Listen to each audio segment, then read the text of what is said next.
C'est l'heure de votre émission Génération News sur Média TV Afrique. Très heureux de vous retrouver dans le cadre de cette émission qui prend à cœur toutes les problématiques liées à la jeunesse, mais aussi tout ce qui peut enrichir la culture de la jeunesse africaine.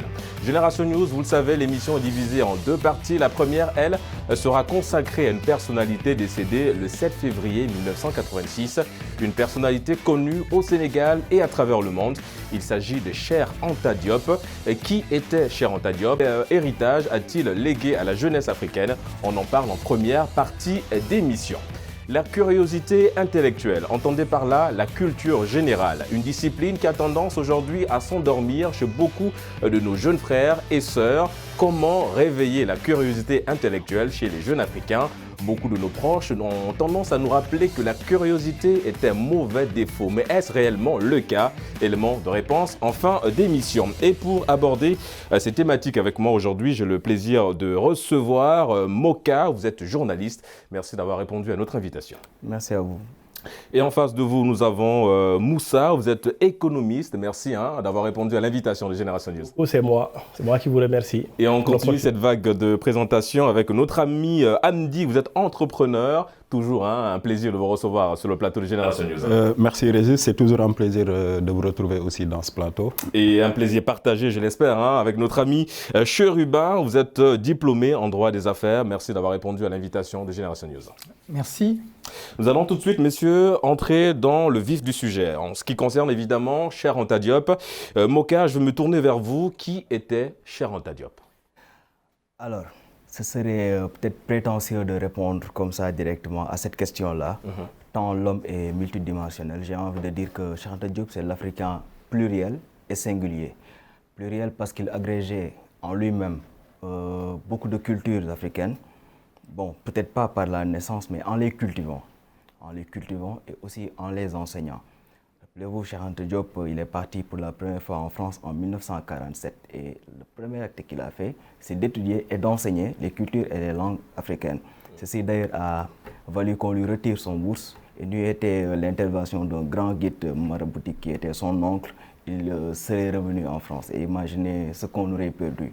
Parce qu'en ce temps-là, Paris était un peu la cuvée de ce que vous savez.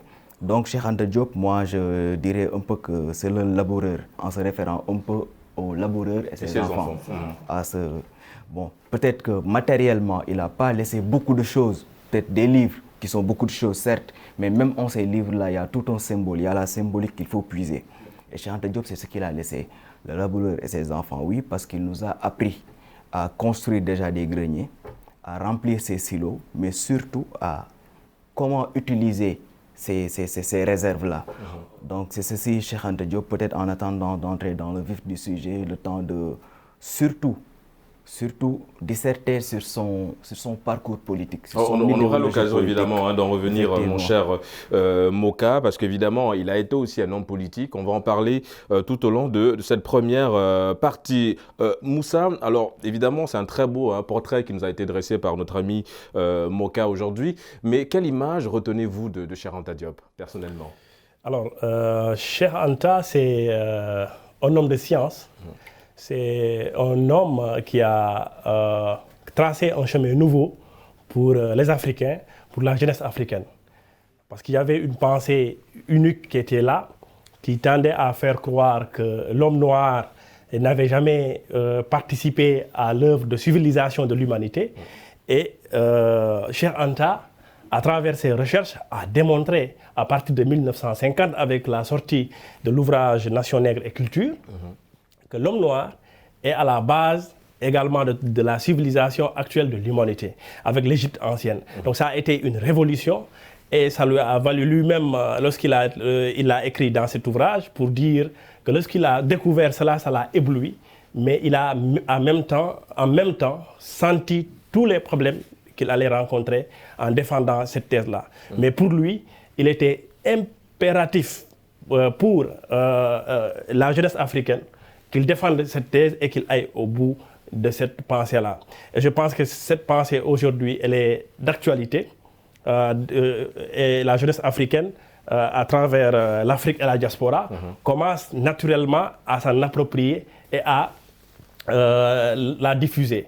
Un point que vous avez souligné également, vous avez parlé des thèses, les nombreuses thèses de Cheikh Anta Diop qui ont été combattues. En tout cas, c'est le terme employé par beaucoup d'observateurs. Alors, Cheikh Anta Diop, un humaniste qu'on a voulu enfermer dans l'idéologie? Oui, c'est un humaniste parce que Cheikh Anta disait que c'est à travers la culture, la connaissance de la culture pour chaque peuple que l'on pourrait fraterniser au même pied d'égalité. Alors, il ne voulait pas d'une mondialisation qui renie les uns pour donner le premier rôle aux autres. Donc, c'est pourquoi il a dit que pour les Africains, il fallait s'intéresser à l'histoire antique de l'Afrique pour connaître la contribution de l'Afrique, de l'homme noir, à la marche de l'humanité. Alors, il a démontré, et chez Anta, c'est là la richesse de sa thèse, parce que Cheikh Anta ne s'est pas basé sur des ouvrages contemporains. Il est parti prendre les textes anciens écrits par les Grecs pour démontrer la thèse qu'il a soutenue. Et il s'est basé sur Hérodote, sur Strabon, qui eux ont visité l'Égypte à l'époque des Ptolémées, et on dit que l'Égypte était peuplée de Noirs. Nous allons y revenir, mon cher Moussa. Hamdi, alors Moussa parlait tout à l'heure de, en tout cas, le leitmotiv de Cheikh Anta Diop qui était de rassembler toutes les civilisations africaines à travers la connaissance. Une philosophie dans laquelle aujourd'hui vous vous retrouvez?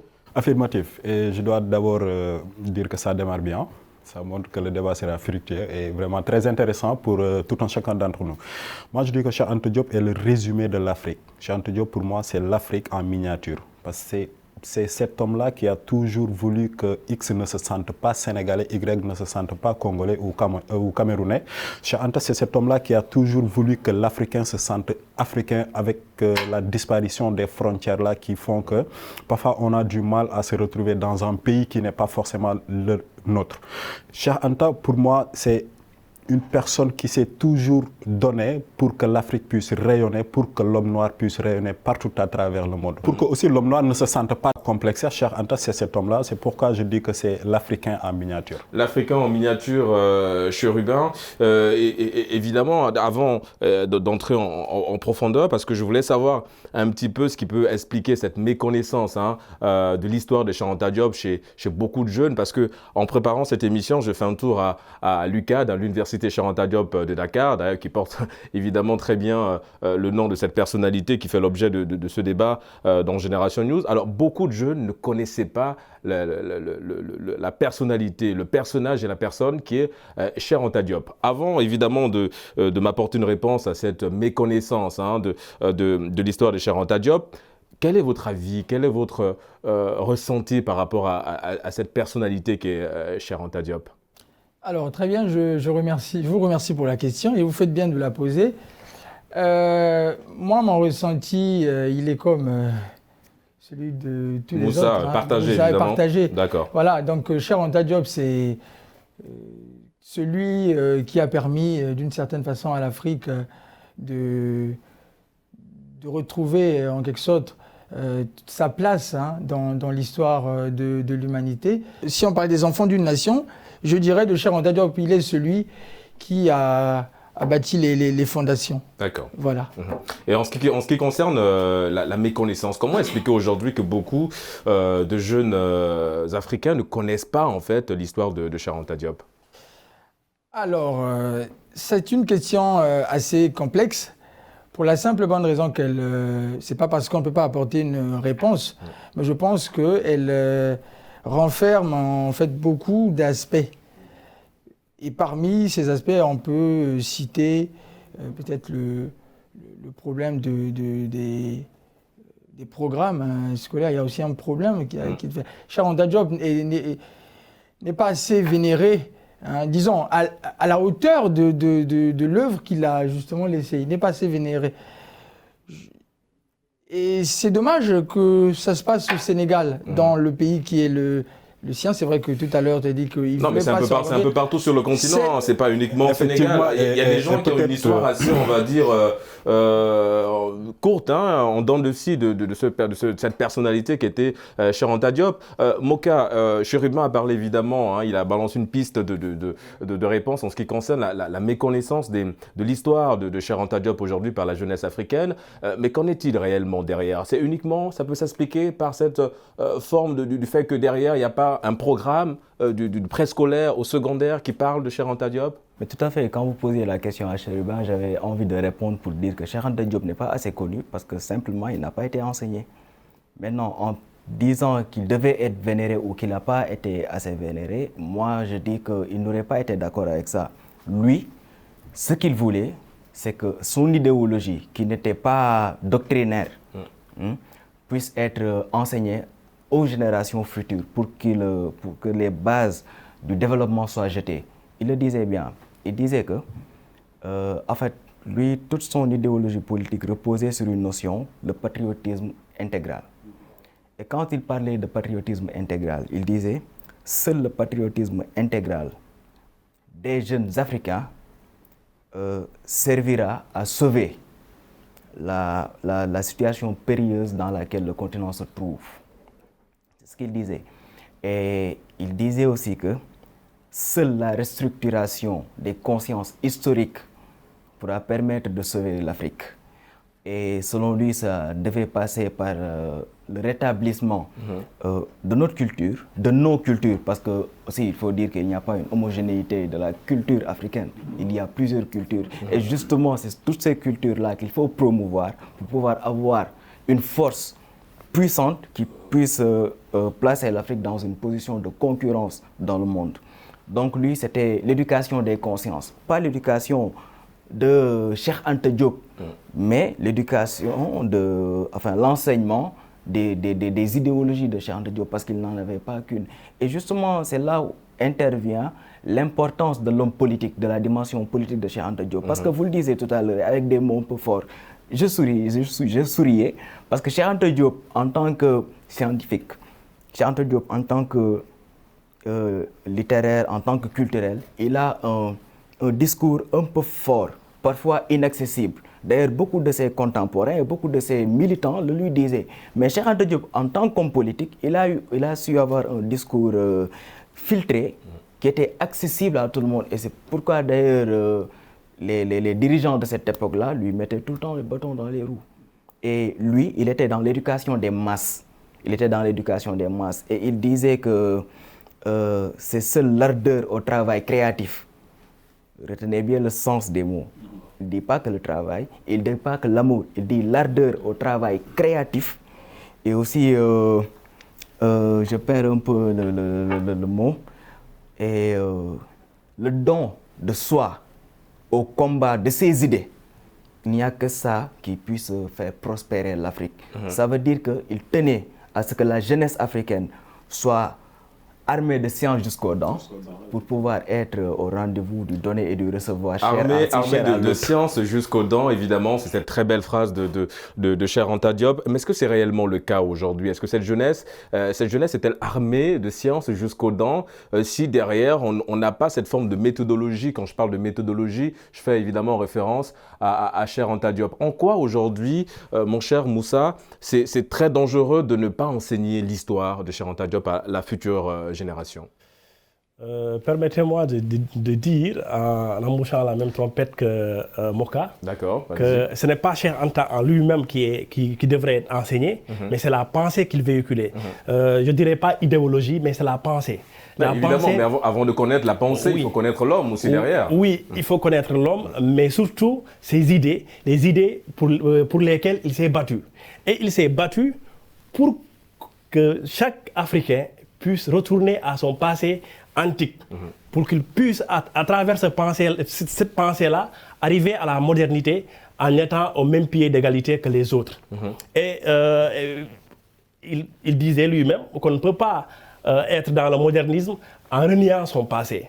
Alors aujourd'hui, on voit la jeunesse africaine, elle s'arme de science, bien sûr, je ne dirais pas jusqu'aux dents, parce qu'il il reste cette insuffisance que l'on pourrait noter. Et cette insuffisance, c'est l'absence de culture historique, de conscience historique, de conscience dans la marche de l'Afrique, que nous avons un héritage qu'on peut mettre avec la modernité pour que l'Afrique puisse retrouver sa place dans le monde. Alors, je voudrais aussi dire que Cheikh Anta a montré que beaucoup de choses qui étaient attribuées aux Gréco-Romains, c'était pas vrai.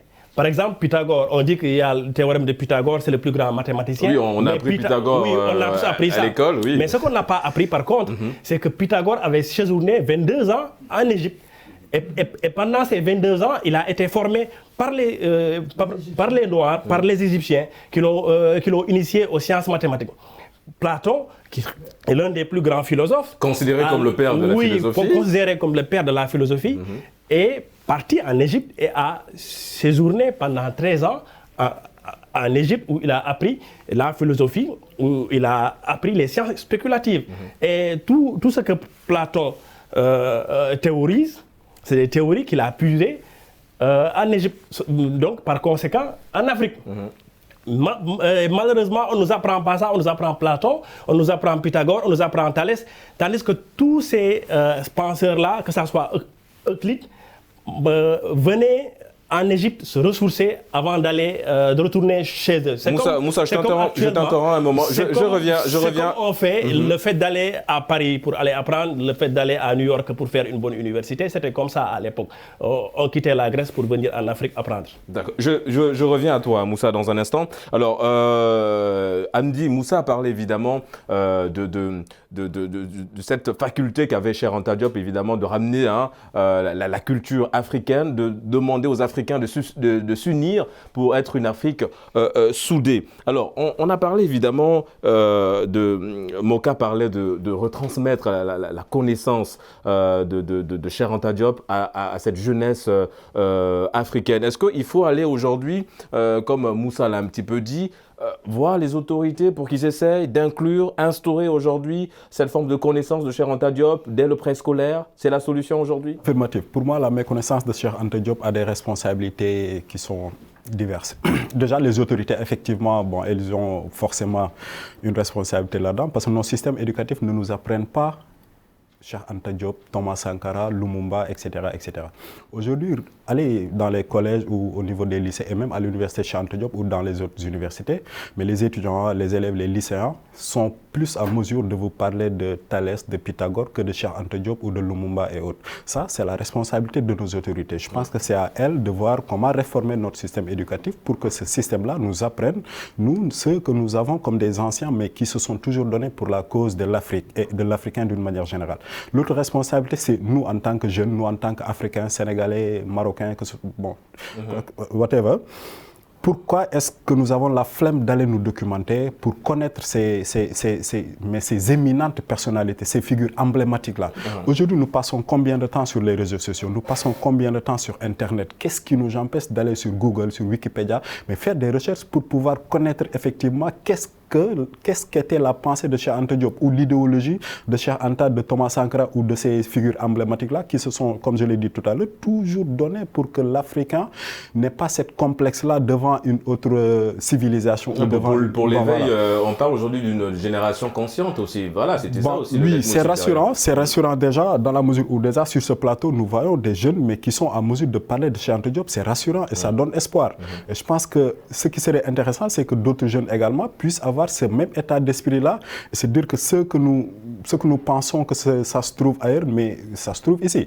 Cheikh Anta le disait, ce qui nous différencie entre l'Africain et l'Occident, c'est l'exploitation des acquis.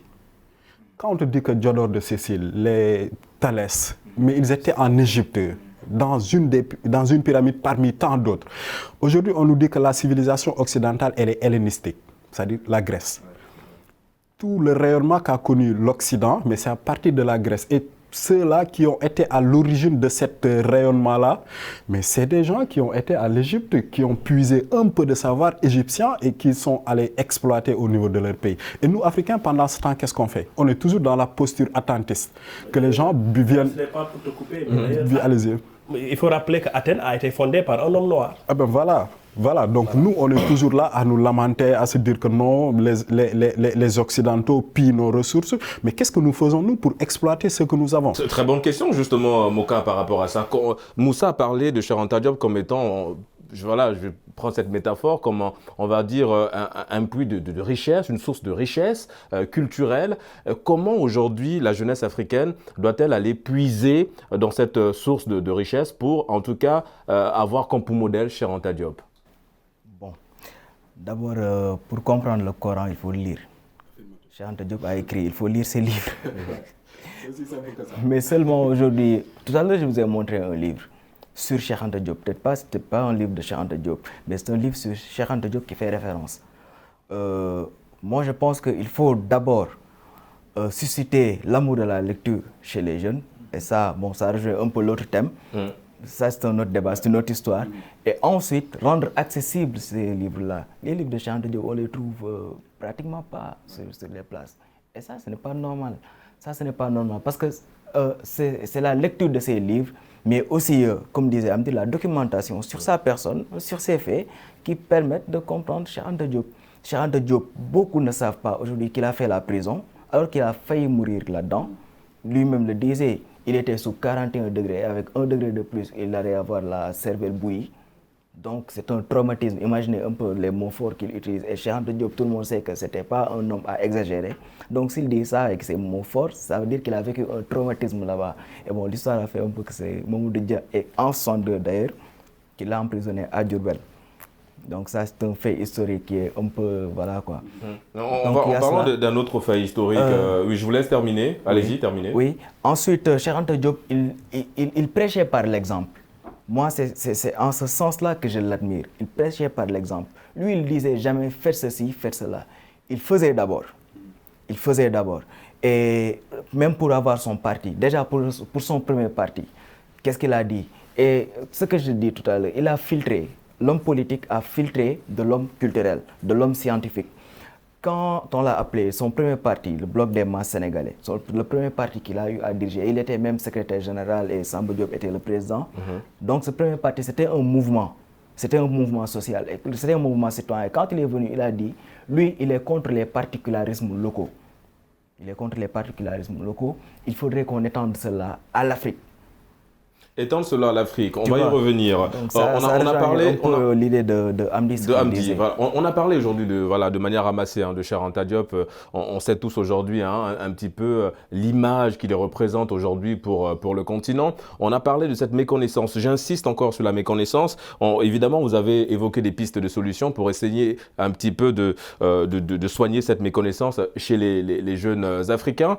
Alors, Chérubin, est-ce qu'aujourd'hui, il va falloir un petit peu transformer la demeure de l'ancien homme scientifique Cheikh Anta Diop en musée pour espérer au moins que les jeunes aillent à, comme vous l'avez dit, ce procédé du donner et du recevoir en termes de connaissances, transformer la maison de Cheikh Anta Diop en musée pour les jeunes? Bon, je pense que je suis peut-être pas bien placé pour. Oui, mais est-ce que c'est l'une des solutions aujourd'hui Donc ça reste à réfléchir. Mais tout ça, toutes ces questions, je pense que c'est révélateur d'une chose. C'est l'absence de volonté politique des dirigeants africains dans la plupart des pays pour le secteur culturel, le secteur de l'enseignement. Ce sont souvent des grands sacrifiés, des budgets quand ils sont votés. Bon, évidemment, nous sommes arrivés au terme. Nous sommes arrivés au terme, Chérubin. On va y revenir. On marque une courte pause. On se retrouve dans la deuxième partie de Génération News. À tout de suite sur Média TV Afrique.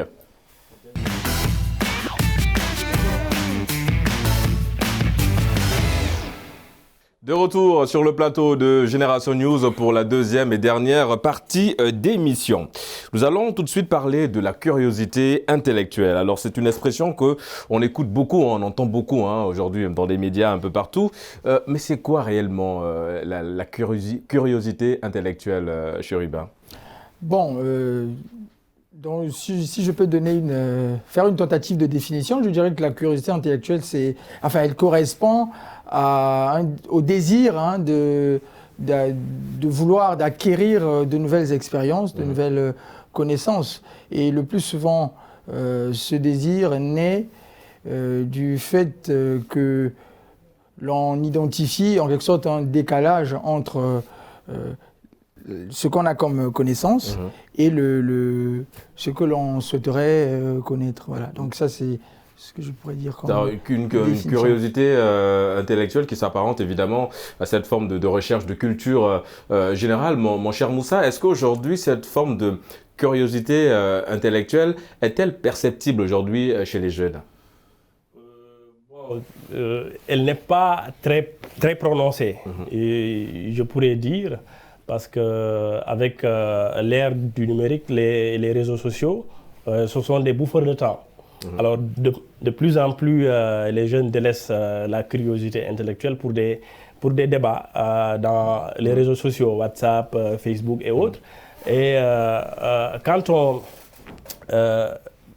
réfléchit à ça, on se dit que la jeunesse est en train de perdre une belle opportunité.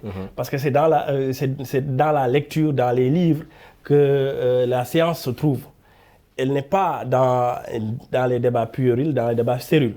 Et je pense que ce qui fait ce qui éveille la curiosité intellectuelle, c'est de pousser les jeunes à lire ce qui concerne leur centre d'intérêt. Alors, moi, par exemple, mon centre je peux dire que j'ai plusieurs centres d'intérêt.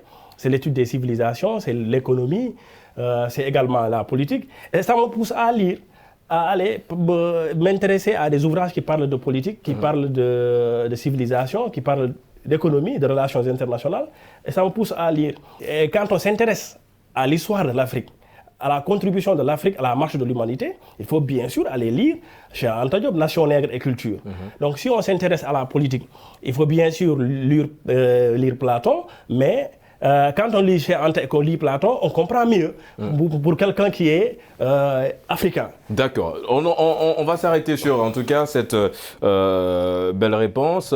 Moka, c'est aujourd'hui l'ultime solution ou la solution par excellence, la lecture, cet apprentissage de la culture générale chez le jeune ne s'arrête que là, ne se limite qu'à la lecture, ou il y a d'autres moyens encore d'amplifier cette curiosité intellectuelle? Mais il y a une panoplie de moyens. Quand on parle de lecture, ce n'est ni plus ni moins que de lire. On peut lire aussi sur des réseaux sociaux, sur toutes ces plateformes-là. Moi, je dis que les livres sont très intéressants et c'est un large moyen de culture et de connaissance, d'accord. Mais maintenant, à l'ère où nous sommes, et même Cheikh Anta Diop le disait, nous le disons tout à l'heure, il faut être armé de science pour être face aux défis des avancées technologiques. Il l'avait vu. Donc, aujourd'hui, les plateformes numériques là sont un large nid de connaissances. Maintenant, il faudrait outiller l'internaute pour l'aiguiller, pour qu'il sache où aller, pour chercher les bonnes informations. C'est ça le défi. Mais aujourd'hui, beaucoup de gens se cultivent en surfant sur l'Internet. Bon, la vraie question, c'est est-ce que réellement ils le font? Parce que beaucoup de jeunes sont sur Facebook, sur Twitter, il y en a qui le font. Enfin, il ne faut pas jeter le bébé avec l'eau du bain. Aujourd'hui, il est clair qu'il y a des gens qui se cultivent. Enfin, moi, je suis de ceux qui pensent, je suis de ceux qui ont l'intime conviction qu'on peut se cultiver partout. Mais il y a des gens aujourd'hui qui ont une intelligence sociale fascinante, mais qui n'ont jamais été à l'école, qui n'ont jamais mis les pieds à l'école, qui n'ont lu aucun livre. Mais maintenant, quand tu prends l'option d'être un intellectuel, d'avoir été à l'école. Moi, par exemple, j'ai toujours été surpris d'entendre des étudiants dire que moi, je n'ai lu qu'un livre. Mais un étudiant, c'est combien d'années d'études? De toutes ces années-là, même les livres au programme scolaire, tu ne les as pas lus. Ça, c'est inadmissible. Ça, c'est inadmissible. Mais maintenant, ça, ce n'est pas tout à fait de leur faute. Parce que depuis le bas âge, à l'école déjà, on doit les orienter. À l'école, on avait des programmes culturels surtout. Il y avait aussi des bibliothèques, soit des bibliothèques scolaires ou des bibliothèques communales. Oui, parce qu'aujourd'hui, l'absence est là aussi. C'est qu'on n'a plus cet amour mais effectivement, aller dans les bibliothèques. Mais l'amour, il faudrait le susciter. Ça, c'est indéniable. Tout à l'heure, tu disais que l'une des panacées pourrait être de faire un musée en l'honneur de Cheikh Anta Diop pour peut-être quoi. Mais est-ce qu'on a une culture muséale ici au Sénégal? Enfin, en Afrique en général. Mais allez voir les statistiques du musée des civilisations noires et de tout autre musée qu'il y a ici, même si d'ailleurs il n'y en a pas beaucoup. Mais les gens ne visitent pas les musées.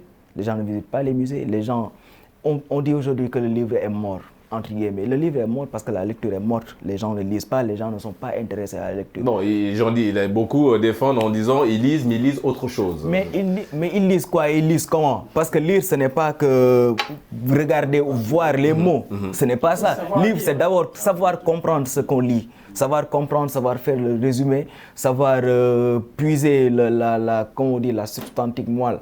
Tu vois un peu. Mais ça, il faudrait la cultiver dès le bas âge, déjà à l'école. Mais les enfants, on ne les aide pas à lire. On ne les amène pas vers la lecture, on ne les amène pas vers la culture. Et en parlant de ça, parce que c'est très intéressant ce que Moka dit, Hamdi, évidemment les parents ont leur part de responsabilité. En parlant de ses parents, dans mon introduction, je parlais d'une phrase. Je pense qu'on nous l'a tous sorti cette phrase quand on était plus jeune, en nous disant que la curiosité est un mauvais défaut. Mais est-ce réellement le cas aujourd'hui? Est-ce que ce n'est pas une autre définition qu'on a aujourd'hui de la curiosité? Oui, je pense que c'est un terme galvaudé.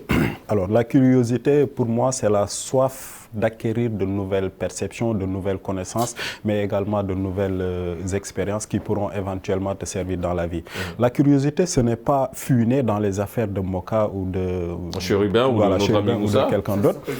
Voilà. Donc, nous, parfois, on a tendance à ne pas faire... Bon, voilà. Quand on te parle de curiosité, tu penses que c'est le fait de savoir qu'est-ce que Moussa a mangé avant. Oui, parce qu'aujourd'hui, ça a une connotation un peu péjorative quand on parle de curiosité. Mais ce n'est pas ça. Aujourd'hui, nous sommes dans une nouvelle ère et cette ère-là voudrait que nous soyons dans une perpétuelle recherche de connaissances. Donc, cette curiosité intellectuelle-là, c'est ce qui fait en fait que nous puissions avoir une culture générale qui nous permette de parler de Cheikh Anta ou de parler de l'Afrique, de l'Europe, des États-Unis, etc. Aujourd'hui, vous pouvez rester dans votre chambre au Sénégal et parcourir le monde à travers la lecture, à travers Internet, comme Moka l'a dit tout à l'heure. Mais aussi, ce n'est pas que la lecture. Aujourd'hui, l'Afrique est un continent où l'oralité a une très forte importance. Tu vois, on a nos aînés, on a nos aïeux, nos grands-parents, nos grands-mères, mais ce serait bien de nous approcher d'eux, de leur poser des questions, mais ça c'est une forme de curiosité et cela ne peut être que bénéfique pour nous. Mais malheureusement, toute cette panoplie-là dont Moka parlait tout à l'heure, malheureusement, on ne les exploite pas, mon cher. C'est-à-dire nous, on préfère être dans des débats de futilité, des débats de bas étage et ça nous fait perdre beaucoup de temps. Ça nous fait perdre beaucoup de temps. Oui, Chérubin, vous voulez rebondir sur un point? Oui, tout ça, c'est... Je pense qu'il y a un intellectuel qui a résumé ça. C'est Edgar Morin, je commence, vous le connaissez, Edgar Morin qui a dit qu'aujourd'hui, je le cite, nous sommes technologiquement forts et culturellement défaillants. Voilà. Donc ça résume vraiment tout ce que nous sommes en train de dire. Aujourd'hui, la culture a tendance à... enfin, comment je dis, je vais employer un terme un peu trivial, je dirais. Lorsque la technologie rentre par la porte, la culture a tendance à sortir par la fenêtre. C'est un peu ce qui se passe actuellement. Donc, qu'est-ce qu'il faut faire? C'est comme ce qu'on a dit, il faut faire un travail de fond, encourager la recherche d'abord, parce que tout à l'heure on parle des bibliothèques, on parle des musées. Ça nécessite beaucoup de moyens financiers. Il faut encourager la recherche. Ça aussi, je pense qu'effectivement, vous avez raison. Excusez-moi de vous couper là-dessus. On parle des musées, mais est-ce que l'accès de ces musées-là est facile? Aujourd'hui, par exemple, un jeune qui a du mal à se payer un petit pain le matin, mais il ne peut pas débourser une somme pour aller visiter un musée. Ça aussi, c'est un autre problème. Peut-être que nos autorités, ou en tout cas ceux qui gèrent ces musées-là, pourront essayer de résoudre. Ouais, je pense qu'ils sont dans cette logique-là, dans cette politique-là. Moussa, alors Chérubin parlait tout à l'heure évidemment de l'importance d'encourager la recherche. Alors moi je vais transposer un petit peu l'argument de Chérubin en ce qui concerne le socle familial. Moka a un petit peu évidemment abordé la problématique en ce qui concerne la responsabilité des parents. Vous êtes parent, Moussa. Comment ça se passe aujourd'hui avec votre progéniture en ce qui concerne évidemment l'acquisition de cette culture d'aller chercher, d'apprendre, la curiosité intellectuelle? Alors, je voudrais d'abord rebondir également sur son allez-y. Pour dire qu'il y a l'apprentissage pour la spécialité, c'est-à-dire on devient ingénieur ou quelque chose. Maintenant, il y a la lecture pour l'éveil de la conscience. Et en tant que parent, moi, quand je vais à la librairie payer un ouvrage, j'en paye pour mes enfants. Et à chaque fois que je me mets à lire, je les appelle et ils se mettent à côté également pour lire. Vous instaurez, on va dire, une pause lecture? Oui, une pause lecture pour permettre l'éveil de la conscience de mes enfants. Parce que, on l'a dit tantôt, c'est à travers les livres que vous grandissez en connaissance, que vous grandissez en culture, que vous connaîtrez même l'autre sans l'avoir rencontré. Donc, cette lecture-là, elle doit être encouragée. Et je pense que les politiques ont un rôle majeur à jouer. Et partout, on doit mettre des bibliothèques dans toutes les communes. Ici, en Afrique, dans tous les pays, on doit mettre des bibliothèques et encourager les jeunes et accompagner ces bibliothèques-là de jeux ludiques. Parce que pour un jeune, il faut éveiller sa conscience. Pour l'attirer vers la bibliothèque, il faut, par exemple, avoir des jeux de pétanque. Il faut avoir des jeux de société, voilà, des jeux de société pour permettre à ce jeune-là de venir et à travers ces jeux, de s'intéresser de plus en plus à la lecture. Oui, Chérubin. Oui, ce que vous dites est extrêmement important parce qu'aujourd'hui, dans nos systèmes éducatifs, on a tendance à négliger le rôle des parents. Alors, les parents ont aussi un rôle à jouer dans la formation justement des enfants, de ces élites-là. Ça peut passer par la mise en place de ce qu'on appelle, au Congo par exemple, il y a un moyen que le ministère de l'Éducation utilise souvent, c'est de mettre à la disposition des élèves ce qu'on appelle des cahiers d'activité qui permettent aux enfants de continuer à travailler une fois qu'ils sont à la maison. Donc même quand il y a la cessation des cours au niveau, pour raison de grève ou pour une toute autre raison, à travers les cahiers d'activité, ils peuvent continuer à poursuivre justement les travaux à la maison. Et ça, c'est quand on met en place de tels outils, c'est sous le regard, bien sûr, attentif le contrôle parental. Le contrôle parental. Donc c'est très important de relever cela. Il faut aussi rappeler que la tradition africaine, que le parent a un rôle dans l'éducation, même la société a un rôle dans l'éducation. Évidemment.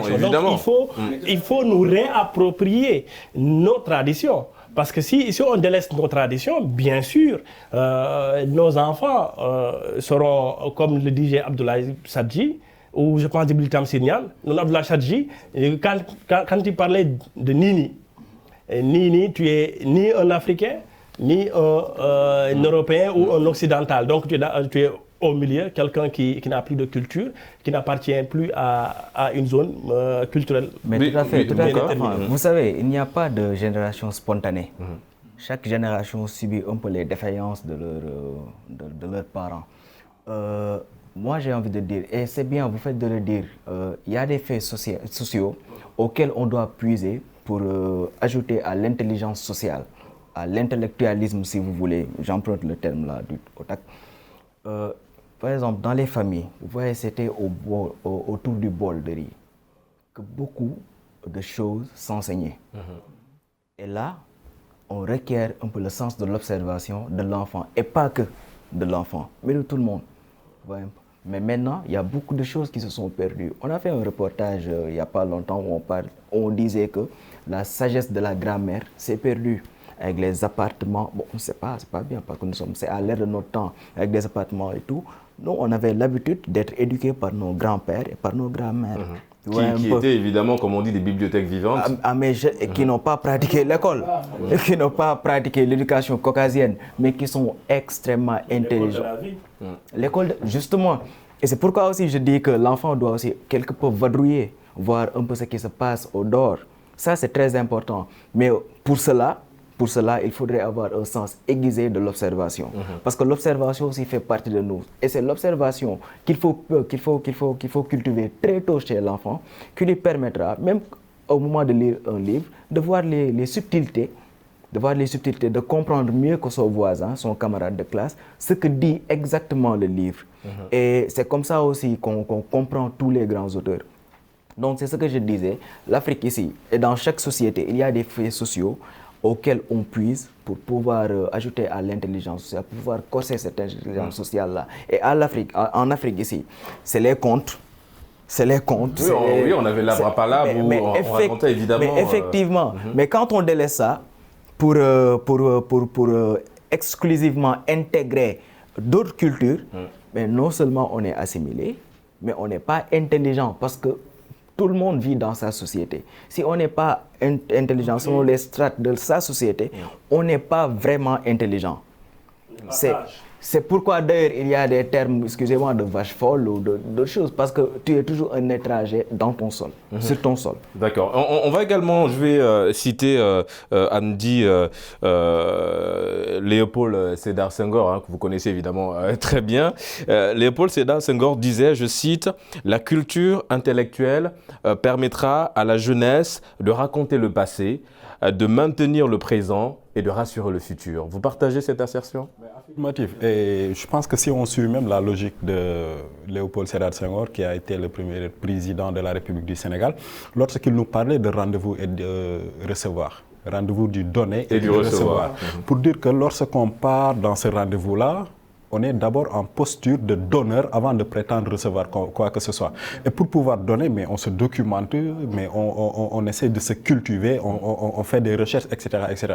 Donc ça, c'est une logique pour moi qu'il a toujours suivi, qu'il a toujours défendu, et je suis tout à fait d'avis avec ça.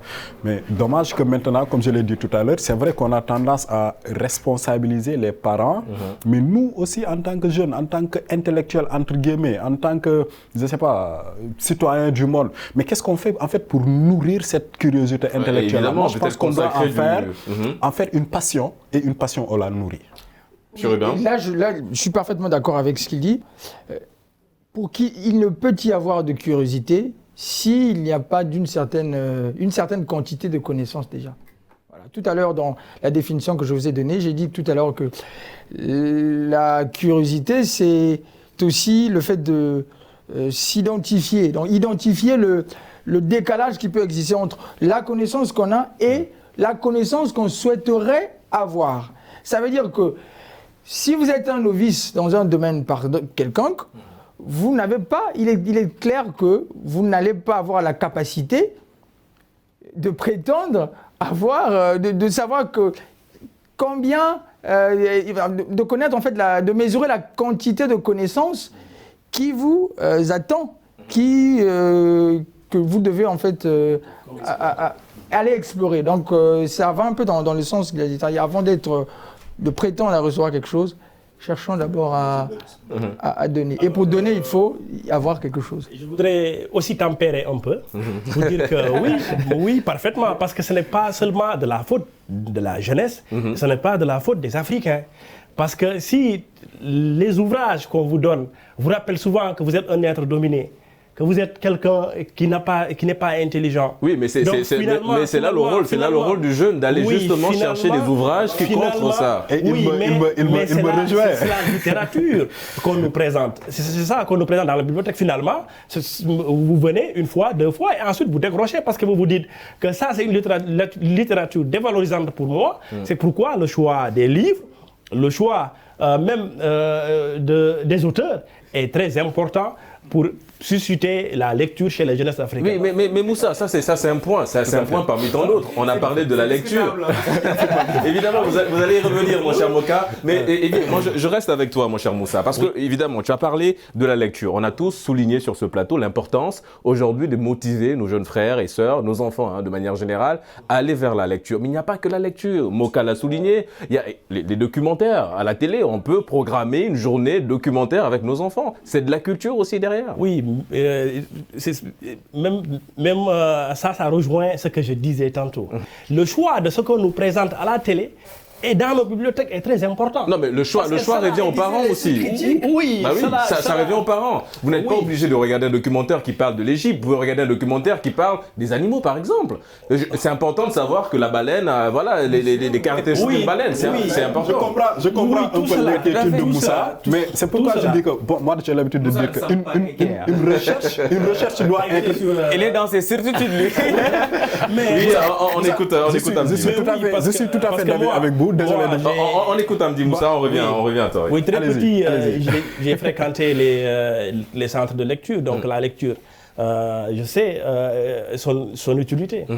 Donc c'est pourquoi je dis que moi qui ai fréquenté très tôt les claques qu'on avait dans les trucs, donc si les livres que vous rencontrez ne vous conforte pas dans votre recherche d'estime de soi, mais naturellement, vous décrochez de la lecture. Mais c'est un fait, et on ne remet pas en cause, évidemment, cet argument, mon cher Moussa. Oui, je comprends bien l'inquiétude de Moussa, parce qu'effectivement, vous savez, ceux qui ont été les premiers à écrire sur l'Afrique n'ont jamais mis les pieds sur l'Afrique. C'est ce qu'on appelle les écrivains caravaniers. C'est-à-dire qu'ils attendaient que les caravanes reviennent pour qu'ils aillent poser des questions à ceux qui étaient à l'exploration. Donc effectivement, ça rentre dans la falsification de l'histoire. Et vous savez, par exemple, dans les cours de développement personnel, on dit que l'enfant acquiert la confiance en soi de 3 à 7 ans. Donc si par exemple cet enfant-là qui essaie de nourrir la passion de la recherche, de la lecture, se rend compte toujours qu'on essaie de le remettre en cause, ça, de le sous-estimer, mais effectivement il va se sentir faible et cela pourra effectivement le suivre toute sa vie. Et je disais tout à l'heure que pour moi une recherche doit être intelligente. Je pense que Moka l'a tout à l'heure dit, par exemple on a une panoplie de recherche devant notre portée. Et maintenant, c'est à nous d'essayer de voir comment est-ce que je peux faire pour avoir la bonne information. Donc peut-être que cela pourra permettre de résoudre cette... Mais oui, mais pour un enfant qui recherche, il faut l'encadrer. Il n'a pas l'intelligence. Il faut l'encadrer. D'où le contrôle parental. Et puis le choix, même des ouvrages que l'on met dans la bibliothèque. D'accord. Moka, allez-y. Maintenant, à l'université, on pourra mettre tout type d'ouvrages parce que on considère que le jeune, il est à sa majorité, il a 18 ans, 15 ans, donc celui-là, il a la capacité de discernement. Capacité de discernement, Amdi, on va écouter Moka. L'information professionnelle du journaliste qui me pousse à vous demander est-ce que vraiment vous avez la conviction de cette affirmation-là? Oui, mais tout à fait. Si je la défends, c'est parce que je l'ai mûrement pensé. Mais aller à l'université, dans les agoras qu'il y a, quand on doit discuter d'un livre ou d'un fait, écoutez, certains étudiants, je ne veux vraiment pas insulter, mais ce n'est pas évident ce que vous dites. Enfin, ça c'est une autre histoire. Mais moi, je dis, si l'enfant est assez bien outillé, s'il est assez bien orienté dès le début, en lisant quelque chose qui l'avilit, qui avilit sa culture, qui avilit son histoire, il sera en même, par sa capacité, par sa compréhension déjà, par son éducation, par son discernement, à voir que cette œuvre-là n'est pas une œuvre de référence. Mais ensuite, ce même discernement, cette même intelligence, lui permettra de puiser quelque chose d'intelligent dans ce livre-là qui, a priori, est pourri et insultant, injurieux. Donc, ce que je veux dire par là, c'est que l'enfant doit être orienté, doit être aiguillé dès le bas âge. Vous avez des enfants? Non, mais j'ai un père. Oui, mais moi, je parle d'expérience. J'ai pas encore d'enfant, mais j'ai un père. Et quand il le disait, mais moi, j'ai un enfant. Mais d'accord, je suis tout à fait d'accord. Quand je parle de la nécessité d'encadrer la lecture, je sais de quoi je parle. Parce que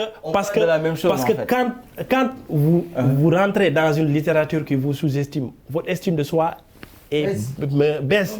Et votre confiance en soi est perdue à jamais. Mais vous êtes dans en tant que père de famille, en tant que père, vous êtes dans cette logique, c'est-à-dire vous allez à la bibliothèque, vous l'avez souligné sur ce plateau, quand vous achetez un ouvrage à votre enfant, comment ça se passe? Le choix, il se fait comment? Je demande des contes africains parce que c'est un enfant encore. Je demande les contes africains et je regarde la 4e de couverture pour voir ce dont ça parle. Et je fouille un peu quelques pages. Si je trouve que c'est intéressant pour la formation intellectuelle et l'éveil de la conscience de mon enfant, je choisis cet ouvrage pour lui donner. Moka, j'ai l'impression que vous entendez sans vous comprendre. En fait. Mais effectivement, je lui disais, on dit la même chose. En fait, il est père, moi j'ai un père et mon père faisait quelque peu comme lui. Moi, j'ai lu Rahan très tôt. J'ai lu Rex très tôt. J'ai lu... Conan le barbare. J'ai eu les éditions Sas très tôt. Ça veut dire ce que ça veut dire. Mais je ne suis pas allé à la bibliothèque ou dans les parterres pour les trouver. C'est parce que c'était à côté de moi. J'ai lu tous les journaux qu'il y avait déjà à l'école primaire. Et aujourd'hui, je suis journaliste et je suis journaliste culturel. Ça veut dire ce que ça veut dire. Je disais tout à l'heure qu'il n'y a pas de génération spontanée. Ça veut dire que j'ai été orienté, j'ai été dans ce moule-là déjà très tôt. Et aussi, autour de moi, il y a toujours eu des vieux de gauche. Donc, j'abreuvais, voilà quoi, ils m'abrevaient de... Il y avait l'encadrement. Donc, il y avait déjà l'environnement. Je parle de l'encadrement parce que toi, tu as eu cette chance d'avoir un père qui veille. Effectivement, c'est une chance. Mais celui qui n'a pas cette chance-là, dont le père est peut-être, disons, un illettré. Oui, évidemment. Voilà, donc mais dans le même temps, il y a eu un jeune. Le choix pour les décideurs est important parce que ce sont les décideurs qui orientent mais les peuples. On ne remet pas en cause, mon cher. Non, mais tout à fait. Enfin, il y a ces parents-là instruits qui indiquent la voie de la lecture à leurs enfants. Ouais. Mais il y a aussi dans le même temps des parents qui ne sont peut-être pas instruits, mais qui ont une certaine intelligence sociale, comme je le dis depuis tout à l'heure, qui sont dans les villages, qui, la nuit tombée ou au crépuscule, qui regroupent leurs enfants. Sous l'arbre, raconte évidemment. Sous l'arbre, même dans... Mais voilà, exactement. Et ils leur enseignent des choses. Aujourd'hui, l'enfant qui est à l'université, l'agronome, par exemple, qui est à l'université, qui fait des études en agriculture, mais la capacité de compréhension de cet étudiant-là, dans cette même classe, qui se trouve dans cette même classe, avec un urbain, celui-là qui a bêché, qui a fait toutes les phases de récolte, mais sa compréhension ne peut pas être la même. Évidemment, la compréhension ne sera pas la même. Je suis obligé de vous interrompre, mon cher Moka. Nous sommes arrivés au terme de cette émission. Merci à Moka. Je rappelle, vous êtes journaliste, d'avoir participé à Génération News. Je remercie également Moussa, économiste, d'avoir participé à cette émission. Chérubin, c'est un plaisir de te recevoir sur le plateau de Génération News. Amdi, évidemment, c'est toujours le plaisir de Média TV Afrique de t'inviter sur le plateau de Génération News. C'est la fin de cette émission. On se donne évidemment rendez-vous la semaine prochaine pour d'autres thématiques aussi passionnantes et liées à la jeunesse. Et d'ici là, n'oubliez pas, gardez le sourire en compagnie de nos programmes.